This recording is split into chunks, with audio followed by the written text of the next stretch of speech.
আসসালামু আলাইকুম। সবাইকে স্বাগত জানাচ্ছি আমি নাইম ফাথম মুবিন। শুরুতে সংবাদ শিরোনাম।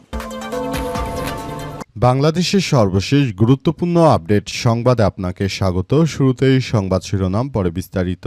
প্রথমে জানাবো, রাজশাহী বিশ্ববিদ্যালয় ছাত্রলীগকে ধাওয়া দিল শিক্ষার্থীরা। 2024 সালের 16 জুলাই শিক্ষার্থীদের তীব্র আন্দোলন ও ধাওয়ার মুখে রাজশাহী বিশ্ববিদ্যালয়ের রাবি ক্যাম্পাস ছেড়ে পালিয়ে যায় নিষিদ্ধ সংগঠন ছাত্রলীগ। এই দিনটিকে স্মরণ করে ছাত্রলীগ মুক্ত দিবস পালন করেছে বিশ্ববিদ্যালয় শিক্ষার্থীরা। এ উপলক্ষে আয়োজিত দে ধাওয়া শীর্ষক প্রতীকী ম্যারাথনে অংশ নিয়েছে ছাত্রলীগকে ধাওয়া দেয় শিক্ষার্থীরা। এ বিষয়ে খুবই গুরুত্বপূর্ণ সংবাদ জানাবো বন্ধুরা, ভিডিওটি না টেনে আমাদের সঙ্গে থাকুন। জানাবো, সংস্কার বাস্তবায়ন না হওয়া আবু সাইদের রক্তের সঙ্গে বিশ্বাসঘাতকতা বললেন চরমোনাই পীর। এখনও সংস্কার কার্যক্রমকে বাস্তবায়ন করা হচ্ছে না। বিএনপি যেটা শুরু করেছে সেটি আসলে আমরা হতে দিতে পারি না বলে জানান তিনি আরও জানিয়েছেন যে আমরা বিষয়গুলো নিয়ে খুবই গুরুত্ব সহকারে কার্যক্রম চালিয়ে যাচ্ছি। আমরা সবকিছুকে সুন্দরভাবে গড়ে তুলতে চাই।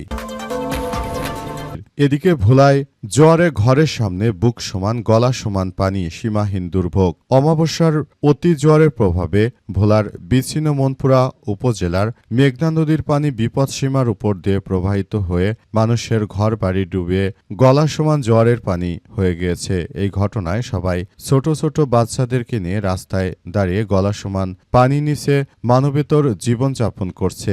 এসব বিষয় খুবই গুরুত্বপূর্ণ সংবাদ জানাবো, সঙ্গেই থাকুন।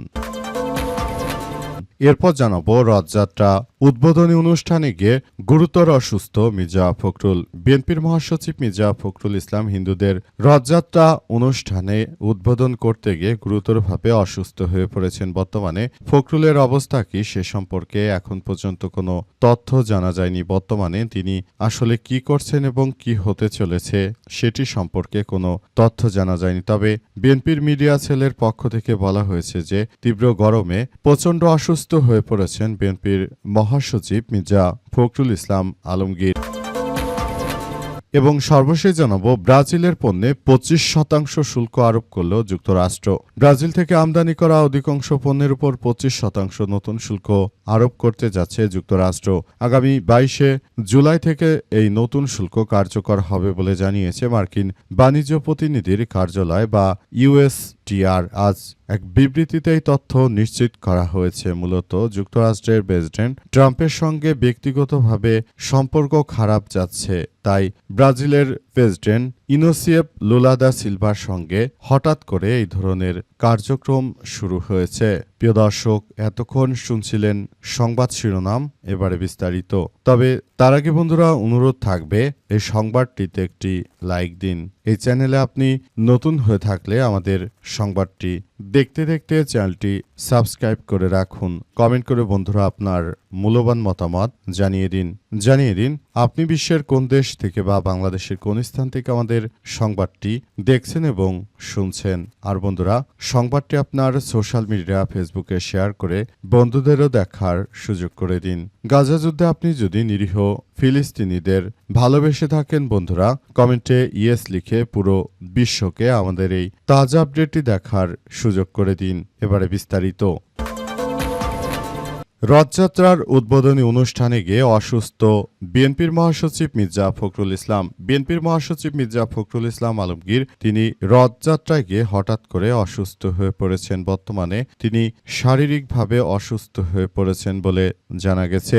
আজ রাজধানীর স্বামীবাগে রথযাত্রা উদ্বোধনী অনুষ্ঠানে বক্তব্য শেষে অসুস্থ হয়ে পড়েন মির্জা ফখরুল ইসলাম আলমগীর। জানা গেছে তার অসুস্থ হয়ে যাওয়ার ঘটনা নিয়ে ইতিমধ্যে ব্যাপক কার্যক্রম চালানো হচ্ছে। অনেকে বলাবলি করছে যে বিএনপির মহাসচিব মির্জা ফখরুল ইসলাম আলমগীর অনেক মানুষের চাপের মধ্যে রথযাত্রায় গিয়ে সেখানে অসুস্থ হয়ে পড়েছেন। তাই বিষয়টি আসলে এই মুহূর্তে সবার জন্য খুবই দুঃখজনক ঘটনা, কারণ এটি সবাইকে ভাবিয়ে তুলছে। মির্জা ফখরুলের বর্তমান অবস্থা কি সেটা সম্পর্কে আমরা জানতে পারিনি। তিনি এই মুহূর্তে কেমন আছেন নাকি পৃথিবী থেকে বিদায় নিচ্ছেন। বিএনপির মিডিয়া সেলের সদস্য সাইরুল কবির খান জানান যে প্রচণ্ড গরমের কারণে মির্জা ফখরুল ইসলাম আলমগীর তিনি অসুস্থ হয়ে পড়েছেন এবং এটি ব্যাপকভাবে আরও সমস্যার সৃষ্টি করছে। মির্জা ফখরুল ফখরুল ইসলাম আলমগীর দ্রুততম সময়ের মধ্যে সুস্থ হোক সেই প্রত্যাশা থাকবে আমাদের, এবং তিনি আবার যেন আমাদের সামনে এসে ভালো ভালো বক্তৃতা দিতে পারেন, যেটি শুনে সবাই আরও বেশি আশ্বস্ত হতে পারে বিএনপির প্রতি, সেই প্রত্যাশা থাকবে। তার মধ্যে একজন বয়োজ্যেষ্ঠ নেতার এই ধরনের হঠাৎ করে অসুস্থতার ঘটনা আমাদের সবাইকেই নাড়া দিয়ে যাচ্ছে। সংস্কার বাস্তবায়ন না হওয়া আবু সাঈদের রক্তের সঙ্গে বিশ্বাসঘাতকতা বললেন চরমোনাই পীর ইসলামী আন্দোলন বাংলাদেশের আমির মুফতি সৈয়দ মোহাম্মদ ফয়জুল করিম পীর সাহেব চরমোনাই জানিয়েছেন যে বর্তমান যে ধরনের কার্যক্রম শুরু হয়েছে সেটি আমরা কোনোভাবেই আসলে মেনে নিতে পারি না। বিএনপি শুরু থেকে তারা জনগণের সঙ্গে যে বিশ্বাসঘাতকতা করেছে সেটি আমাদের সবার জন্য খুবই হতাশা ও দুঃখজনক এক ব্যাপার। তিনি আরও জানিয়েছেন যে বিএনপি সবসময় দেশের মানুষের প্রতি মিথ্যাচার ও যে নিষ্ঠুর আচরণ করে থাকে সেটি আবারও তারা প্রমাণ করল।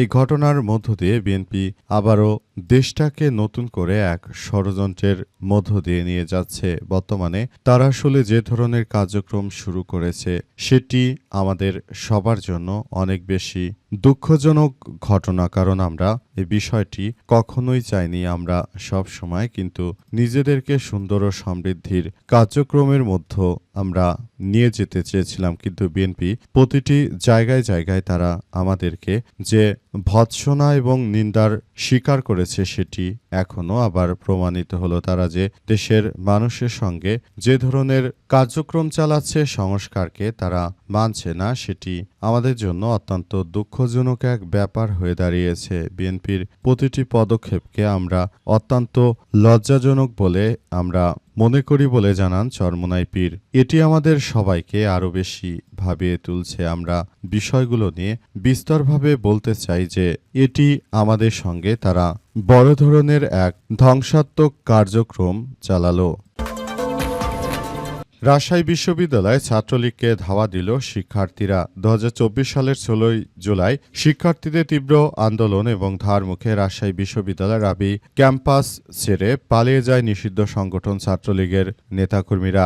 দিনটিকে স্মরণ করে আজ ছাত্রলীগ মুক্ত ক্যাম্পাস ঘোষণা করেছে শিক্ষার্থীরা। তারা মূলত নতুন করে ক্যাম্পাসে এসে এরপর তারা প্রতীকীভাবে এই ছাত্রলীগকে তারা ধাওয়া দেয় এবং তারা মূলত ছাত্রলীগকে ধাওয়া দেওয়ার কারণে ছাত্রলীগ সেখান থেকে একরকম পালিয়ে গেছে।